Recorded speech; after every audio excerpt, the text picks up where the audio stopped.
Okay, hello. Can everybody hear me? I'm gonna take the silence as affirmation because I assume nobody can.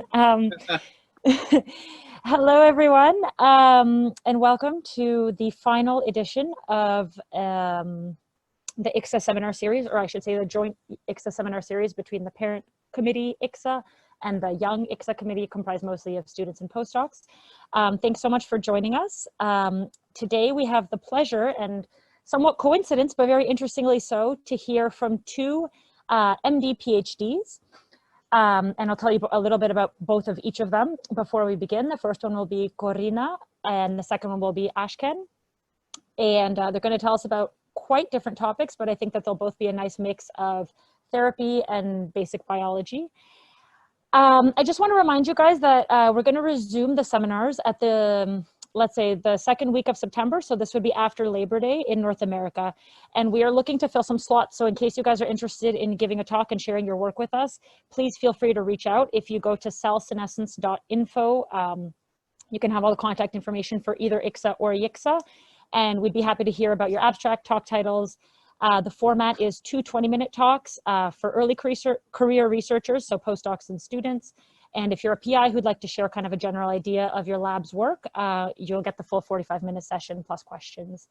And we do these every other Thursday. So the first and the third Thursday of each month. So without any further ado, it is my pleasure to introduce Corina Amor. Corina holds an MD from the University of Madrid. During that time that she was there, she also did some bench work under the supervision of Oscar Fernandez Capetillo. And she's kind of traveled all over the world doing interesting research stints everywhere from the UK to Boston to Germany. And she's finally settled now in New York City, where she is a PhD student in Scott Lowe's lab. And she's going to tell us about a story that she recently published that has to do with identifying a novel cell surface marker of senescent cells and taking advantage of this, capitalizing on this to generate Senolytic CAR T cells. So thanks very much, Corina, and we're very happy to have you here. Thanks a lot for the kind introduction and also for the opportunity to present our research today. First of all, I just wanted to disclose that we do hold a patent on this current technology, and I wanted to really point out that this project was the result of a fantastic collaboration between the Lowe Lab and the lab of Michelle Satterlin here at MSK. And I was very fortunate to do this project with two postdocs, Joseph Levo and Judith Hoyt, and it was really a great collaboration. So I just wanted to start the talk with a very brief introduction about the concept of senescence, which I'm sure all of you are very familiar with. And as you know, senescence is really a stress response in which proliferating cells in response to DNA damage undergo a stable and in most cases irreversible cell cycle arrest. Now, senescent cells, besides their proliferative arrests, are characterized as well by the secretion of what we call the SAPs, which is an array of pro-inflammatory cytokines and matrix remodeling enzymes, which serves a twofold function. On one hand, it helps to induce senescence in neighbor cells, paracrine senescence, and on the other, it helps to recruit immune cells that would clear the senescent cells. Now, from a physiological perspective, senescence is a beneficial process that is involved in tumor suppression, is involved in wound healing. However, senescent cells can also accumulate if they're not clear, and they lead to chronic pro-inflammatory milieu that have been linked to cancer, has been linked to aging, as well as to this wide array of pathologies that have been called Senescence-Associated diseases, which includes liver fibrosis, lung fibrosis, osteoarthritis, and several other pathologies. Thus, it's really not surprising that for quite some time now, there has been many efforts in trying to develop strategies to selectively eliminate senescent cells. Now, of course, when one wants to get rid of a specific cell population, it's important to identify a characteristic that is present in that population, but not in the rest of the tissues. So when we think about senescent cells, We know they have certain specific characteristics that can also be considered vulnerabilities. We know that they have increased lysosomal activity, and that's the basis for the SA-beta-galloid very often do. We know they present in the context of oncogene-induced senescence, heterochromatin foci. We know as well, as I was mentioning before, that they secrete the SAPs, and actually one of the first approaches to target senescent cells focus more on the SAPs rather on the senescent cells themselves, using molecules such as steroids or rapamycin to try to inhibit the secretion of the SAPs and thus kind of blunt this chronic pro-inflammatory milieu.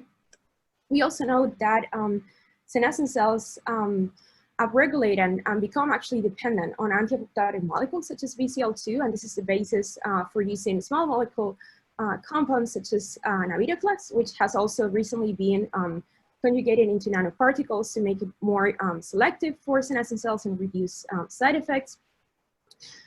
And there is constant research on trying to find new vulnerabilities. It was also recently identified that cardiac glycosides, which target the sodium potassium pump, are actually senolytics in this context. However, one of the things we were very interested in the low lab was in trying to identify novel surface molecules that would be specific or pretty specific for senescent cells. There has been some efforts in this regard in the past, but we felt this was a field that warranted further investigation. Because of course, if you have a good surface molecule, this would allow you to isolate, to better identify, better isolate the senescent cells, which would lead you to be able to better study them as well as to selective eliminate them. And in this regard, we were also quite interested in trying to open a new field or a new potential senolytic approach, which took advantage of cell therapy, in particular of CAR T cells. CARs, for those of you who are not familiar with it, it stands for chimeric antigen receptor. And CARs are simply formed by the scFv of a monoclonal antibody, which determines the specificity of the CAR, and the signaling, chain signaling domain of the TCR. And then this is expressed through a retroviral vector on T cells. Now, the CD19 CAR T cells are FDA approved, and they have proved very effective in relapsing or refractory B-cell malignancies. And but there has been recent efforts in trying to expand the efficacy of CARs beyond liquid malignancies into both solid tumors as well as even in non-cancer conditions. So we wonder whether it could be perhaps possible to eventually develop senolytic CAR T cells. Now, to do this, our first step, of course, was to try to identify a target on senescent cells.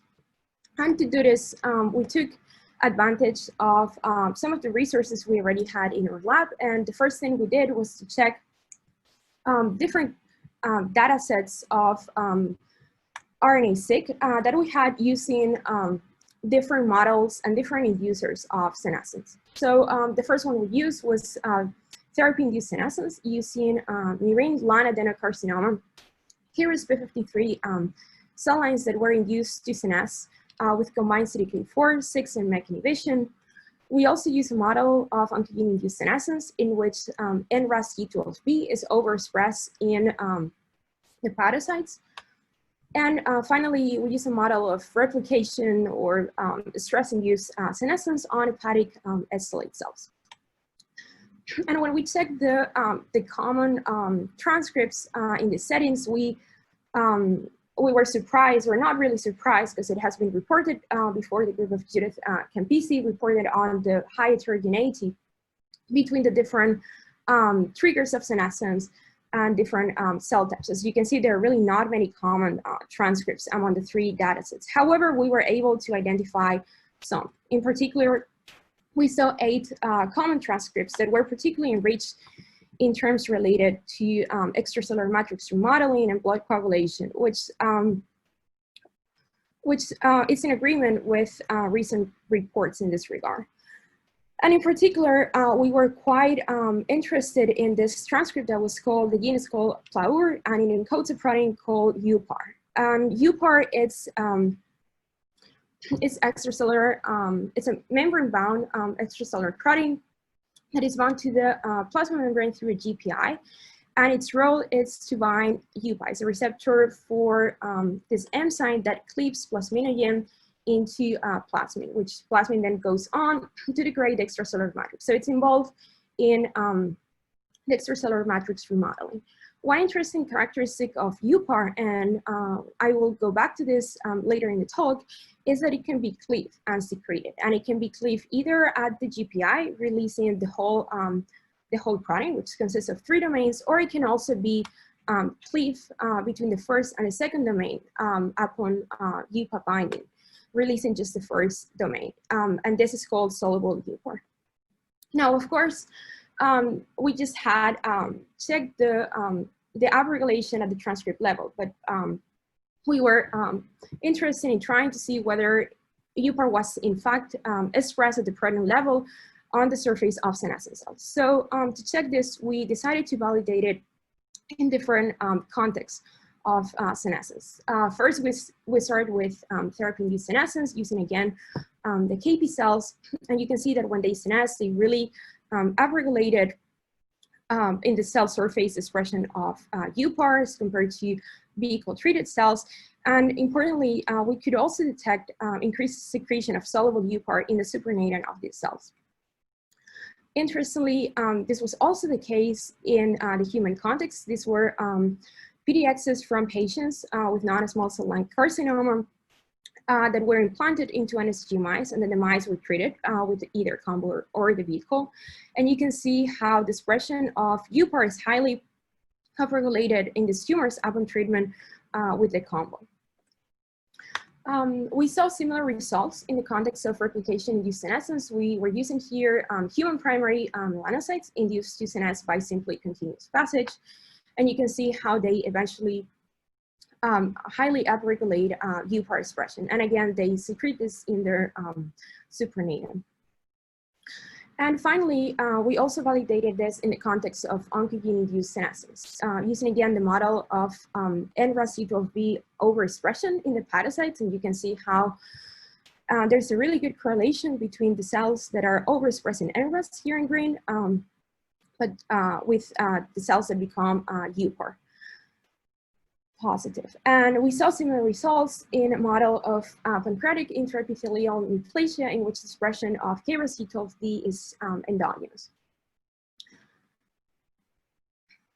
Finally, we were quite surprised or pleased to see that we could also detect expression of UPAR in senescence-associated disease that we had been working on in the lab for quite some time, which is liver fibrosis. And we saw this in a mouse model that uses CCL4 as a chemical trigger of fibrosis. And you can see how UPAR gets upregulated in the areas of fibrosis depicted here with staining for smooth muscle actin. And interestingly, and I will further comment on this later, we could see that when we induce fibrosis, senescence in this model, we could detect in the blood of these mice an upregulation of soluble UPAR. And we were surprised to see that this was also the case in human liver fibrosis. Now, of course, when one is thinking about developing CAR T cells, it's also important to consider where else in the body is this protein expressed. Thinking about potential toxicities. So to check this, we first consulted human datasets that are publicly available. And you can see here, PLAUR, this is again for UPAR. It's expressed in monocytes, but otherwise seems pretty good. This is a dataset that uses human tissues that had been run through mass spec, and its the expression of UPAR among the vital tissues was comparable to that of other CAR targets that are currently on clinical trials. And we also harvested vital tissues from mouse, and we could detect, we didn't detect it in most of them, except in the superficial epithelium of the bronchi. So we then went on to try to generate CAR T cells that would target UPAR and to test whether they could potentially be senolytic. So to do this, our first approach was to use a human CAR construct that was expressed on human T cells targeting mouse UPAR. Why we did this? We did it because when you're testing a new CAR, it's basically easier to work with human T cells. So as a proof of concept, that was our first approach. And you can see that the expression of the CAR targeting murine UPAR was very comparable to the expression of a CAR targeting human CD19. And importantly, we could detect on cytotoxicity assays that the UPAR CARs were able to target NAM6. This is an ALL cell line engineered to overexpress UPAR, and they target the cell line at comparable radius as the CD19 CAR. However, they completely spare the NAM6 wild type, which are obviously negative for mouse UPAR. And importantly, the UPAR CARs were able to target as well senescent KP cells induced to senesce through CDK4, 6, and MEK inhibitions at pretty good radius. This was correlated with increased secretion of granzyme B and interferon gamma when they were co-cultured with target-expressing cells in comparison to UPAR negative cells. We then move on to generate fully murine CAR T cells, a murine CAR targeting mouse UPAR expressing a mouse T cell. And you can see here again how the UPAR CAR was also very well expressed, comparable to the CD19 CAR. And again, they had really good cytotoxicity, at least in vitro. You can see how they're able to target, again, a lymphoma cell line overexpressed, engineered to overexpress mouse UPAR, same radius of CD19, but they completely spared the wild type, and they were, again, able to target the senescent KP cells. Having seen this initial in vitro results, we were wondering whether we could actually test whether in vivo the UPAR CARs could be real senolytics or not. So to test this as a very initial proof of concept, we decided to use this model, which is, it's very artificial indeed, but we thought it was a very controlled setting that could give us reliable results. So we decided to use NSG mice, which lack T cells, B cells, NK cells, and we performed hydrodynamic tailbone injection in them using plasmid that also encodes luciferase, so we could track these cells. And since it's an immunodeficient mice, the senescent cells are not going to be clear. So the only cells capable of eliminating the signal should be theoretically or CAR T cells. So we did the hydrodynamic, we imaged them before injecting the CARs, we injected the CARs, and then we waited and see what happened. And when we monitored these mice, you can see how the mice that received the untransduced T cells as a control, the signal remained pretty stable over time, whereas the mice that got the UPAR CAR progressively lost the signal over time. And we further validated these results by histology. And you can see how in the livers of these mice, there is indeed less NRAS and UPAR positive cells, and there is less senescent cells as measured by SC beta-galacine. Importantly, we were able to detect the presence of the CARs surrounding the areas of senescence, and when we characterized them by flow, we could see that they were mostly effector memory cells, and were not highly exhausted. This is 15 days after CAR infusion. So having established these initial results that were suggesting us that the UPAR CARs could in fact be senolytic, we decided to test whether they could be therapeutic in some of the diseases that have been reported to be associated to senescence. And in particular, we decided to focus on liver fibrosis. So to test this, we use Black6. So in this case, these are completely immunocompetent mice that were treated with CCL4 for 6 weeks to induce liver fibrosis, and then receive a dose of the mouse UPAR fully murine CAR T cells. And then they were harvested 20 days after CAR infusion.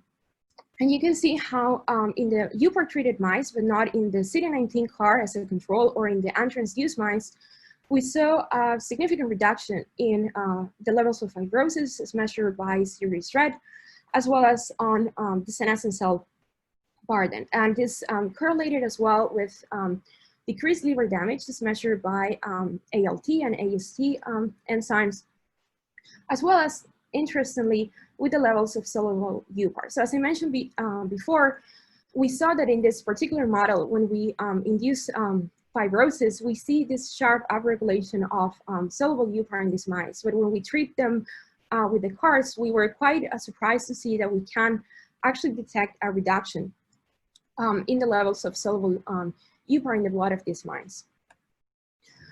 We were, of course, interested as well into gaining a better understanding of where the cells, where the CAR T cells would travel in these mice. So to try to address this question, we co-transfused the mouse T cells with the CAR, but also with a luciferase vector that would allow us to track it in vivo. And you can see how in mice that receive the UPAR CAR, these are 2 different doses, 1 million or 500,000 million. The CARs go initially to the lungs because they are tailwind injected. And then you can already see at day 3 that they are starting to traffic around the body, starting to focus on the abdominal liver area, which becomes very, very evident by day 5, and they persist there for some time, and eventually they disappear. Whereas this is not really the case, not really the case with the untransfused or the CD19 CARs. Of course, we were very interested in these results, but one could argue that the CCL4 model of fibrosis is quite an artificial.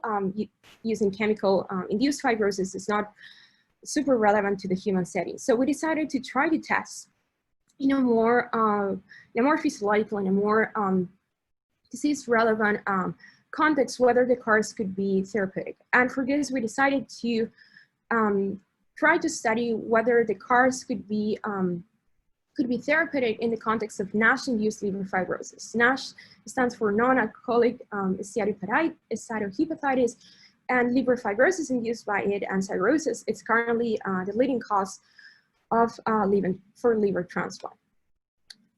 Interestingly, this is for sure a field that warrants further investigation. There hasn't been a lot of studies reporting the role of senescence in NASH. So really, the first thing we did was to check whether there is in fact senescence in this context.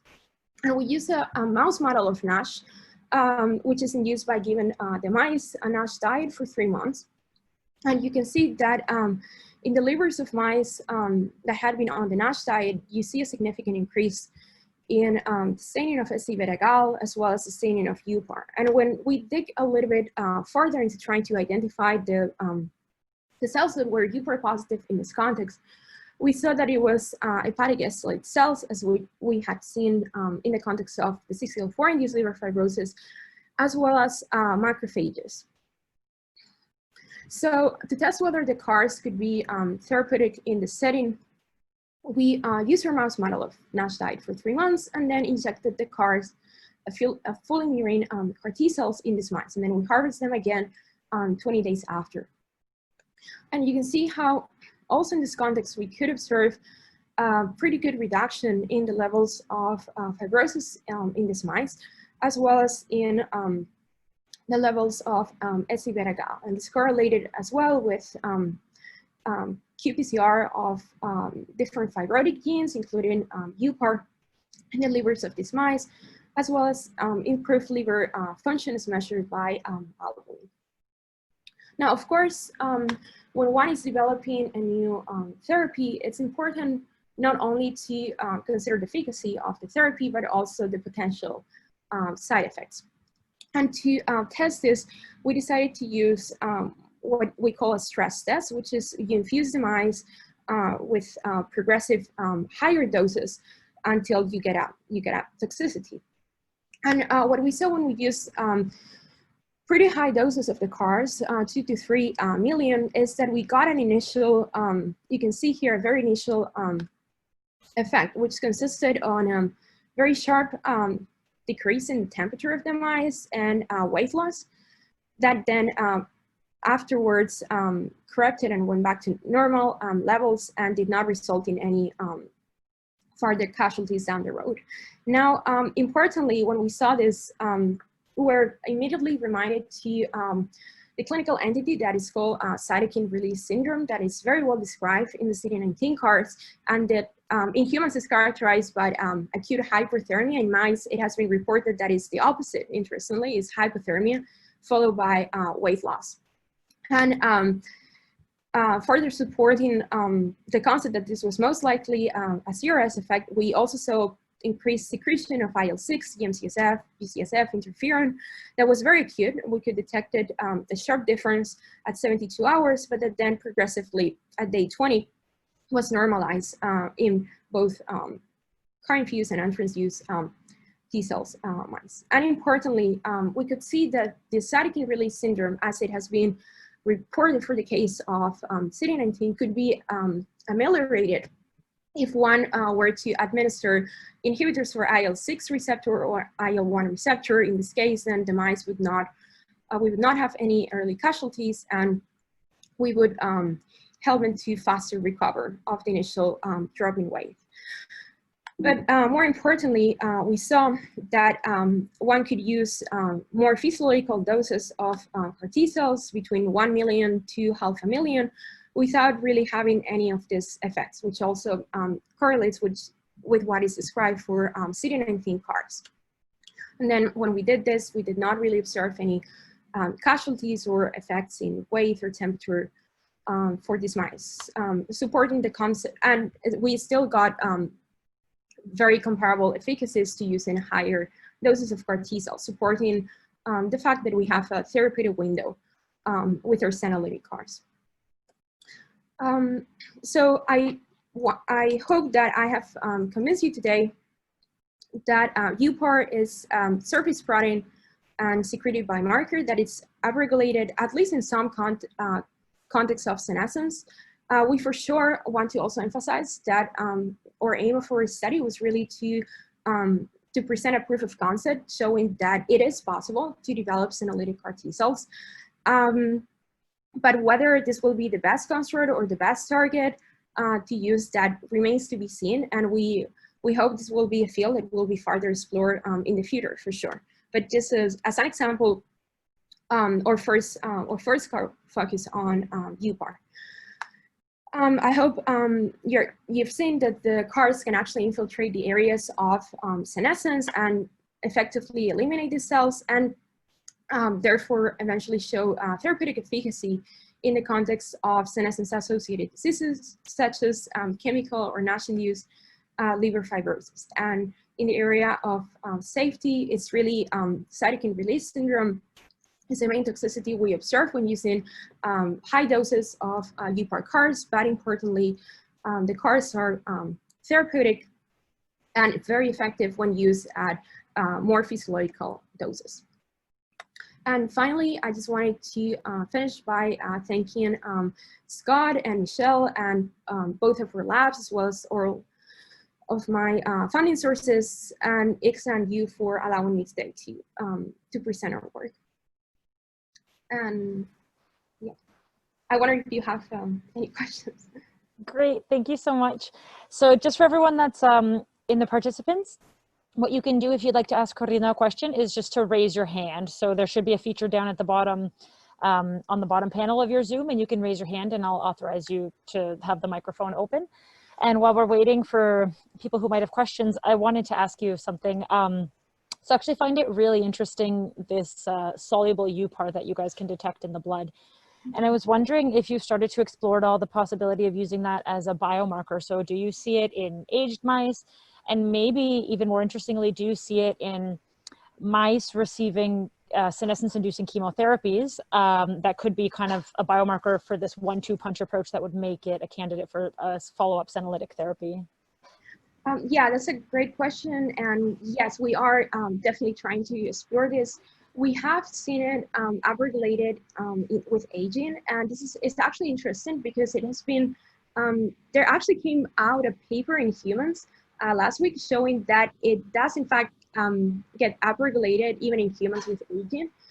So that's something that we're interested on. And we have also started testing whether it gets upregulated in the context of therapy-induced senescence. We've checked so far mainly irradiation, and we also see quite a sharp increase with it. Okay. But yeah, Okay. of course, you want to correlate it with the senescence bar then. Of course, yeah. I was thinking it would be really nice if you can find, because there's some pro-senescence therapies that actually are senescent in some cases, but not in others, in certain patients, for example, and that can dictate response. So it would be really nice to kind of look for, you know, senescence efficacy. And sorry, I had one other question is, do you have any evidence or any idea or any speculation about what UPAR, the soluble UPAR, is doing systemically? So do you have, I know you described the function of UPAR, but do you have any evidence that this could be having a systemic effect and causing some of the detrimental effects of SASP? Yeah, that's quite interesting. You're referring to the soluble form. Yeah, so the soluble form is actually, has been shown to be recruiting macrophages. So that's quite interesting, more of a perhaps a pro-inflammatory role. That's what we're mainly thinking about. Okay, cool. Okay, thank you. I don't see any other hands. Is there anyone that would like, is there something that I'm, oh, sorry, I see some questions. Sorry, people are asking questions in the chat. Okay, so Ian O'Sullivan says, soluble UPAR has been suspected as a circulating factor responsible for FSGS in kidneys, which will have more senescence. Any connection in this disease? Yeah, that's a really good point. No, we haven't yet checked this, but it is something that is in our list. We have actually been greeted by people working on kidney damage, trying to collaborate in this regard. So yeah, this is something we have in our radar for sure. Okay, and there's another question here from IM that asks, would you expect this type of therapy to have any impact on brain tissue given the quiescent state those cells are in? That's an interesting question. I want to point out that we did check initially whether UPAR was also expressed on quiescent versus senescent, and we did not see it upregulated in quiescent. So in theory, the CAR should not be able to target the quiescent cells. So we haven't also observed any, we have done whole body necropsies in these mice, and at least from a pathologist's perspective, we haven't seen any effects in the brain tissue. And another point in that regard is whether, and this is kind of a controversial question, whether the CARs can actually enter very efficiently into the brain or not. But yeah, good question. And I just wanted to ask, I'm not sure if you mentioned it, but when you were talking about the cell type specificity of UPAR, you mentioned that it was expressed, I think, on some monocytes, did you say? Or, but anyway, so have you noticed kind of any toxicity in that regard, or it seems okay? So for macrophages, the question regarding the cytokine release syndrome that we have, because it's been described that it's based on this interaction between the CARs and the macrophages. In this case, of course, since the target is also expressed in macrophages, it's probably also caused because the CARs would actively target the macrophages. And if you use very high doses, of course, you will get a higher cytokine release. So that's the main effect we've seen. We've seen also that when we did flow analysis of these livers, for instance, you can see that there is for sure also a depletion of macrophages in this setting, because the CARs are the same that happens with the CD19 CARs. They ablate B cells. In this case, you ablate macrophages. Great, thank you so much. So I think that's it. I don't see any more questions. So, well, we can have a virtual applause to thank Corina again.